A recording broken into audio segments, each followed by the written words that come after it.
Hello guys, in today's video, which is intended as a follow-up to a build I already presented on the channel, actually in the latest video, I'm going to show you the latest update to the build, some of them based actually on comments I received on that previous video I mentioned.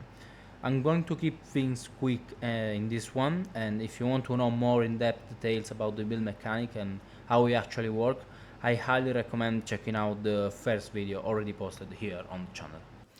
So the setup is built around two main things. The first one, of course, is the skill we are going to use to deal damage, Blood Sacrament, which is provided by the unique wand Relic of the Pact. In short, the way the skills work is simple. You channel the skill, and the longer you channel, the more life you reserve. Then you release and deal damage. Also, if you keep holding the button and your life is completely reserved, the skill itself is automatically casted. The base damage and area of effect scales based on how much life was reserved during channeling. So to push this mechanic as far as possible, we focus on a reservation multiplier, and the goal is to fully reserve our entire life pool with just one tap of the skill. So in general, the idea is use utility support gem for the skill itself and any kind of way which reduce the reservation efficiency of the skill in order to use just one single tap to reserve our entire life pool and deliver damage with just one tap.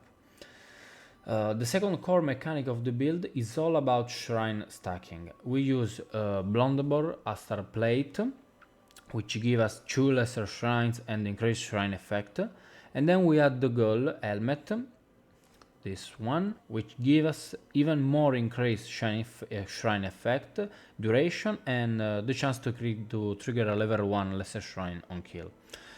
So that's the core concept, stacking shrine buff to boost both offense and defense. Later on you'll see some gameplay clips during mapping, and I'll be taking shrine constantly because we want to stack as many as possible to boost the build. Even in boss content where shrine access is limited, you'll see that the build still holds up just fine thanks to its base defenses and the fall damage.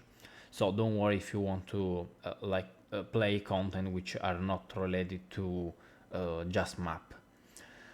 Of course, as you might expect, we want to stack life. The more life we have, the more we can reserve with Blood Sacrament. So that's where itemization comes in. Now, all those MP red sockets you see across the gear, that's actually one of my favorite things about the build itself. We don't care about links or support gems. That's thanks to Untouched Soul, the unique amulet. All we want is as many MP red sockets as possible, because each one gives us flat life. Also make sure to get somewhere on your gear 1, maybe 2 white sockets, so it's easy to get the elemental resistance cap, because the white socket, thanks to the amulet, give us the plus 18% to all elemental resistances. We are also using gloves for the to apply impale with critical hits. Again, I won't go into too much detail in the video. If you want more info on how everything works, check out the previous one. Now onto the actual updates to the build, the difference from the previous version. First of all, the rare ring. I replaced the old one, which already had life and strength, but this new one keeps those, but also add more elemental and chaos resistances, which we still need to cap. A small but useful upgrade. Second, it's the boots, new pair with strength, life, and of course movement speed.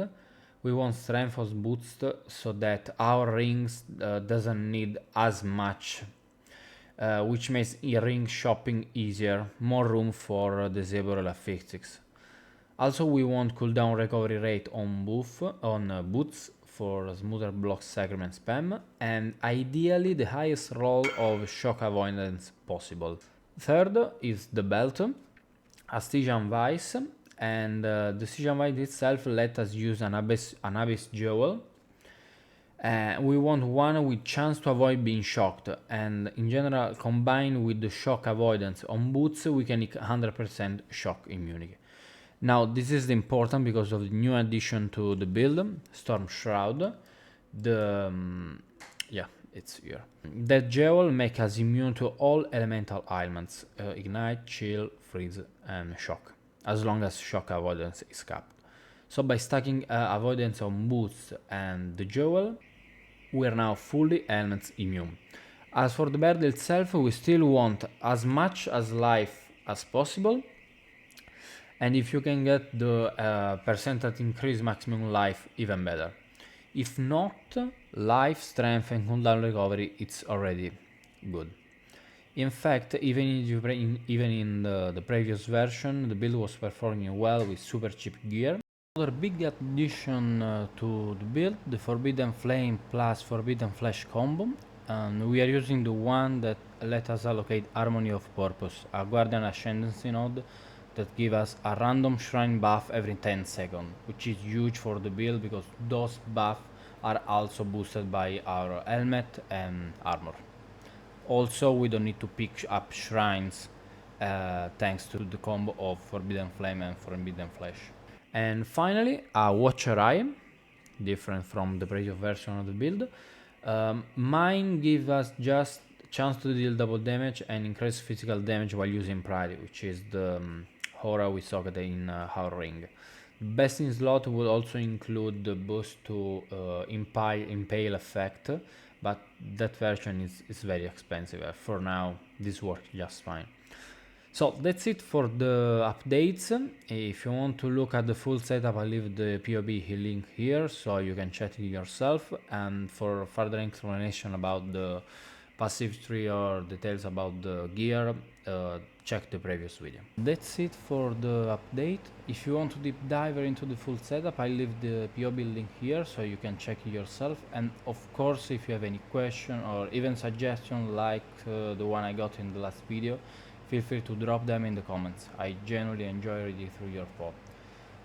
I also just wanted to take a moment to thank all of you who gave feedback or even just took the time to watch, like or subscribe. It truly means a lot to me. Your support not only helped the channel grow, but it honestly keep me motivated to keep improving and creating content. Alright, let's jump into some gameplay.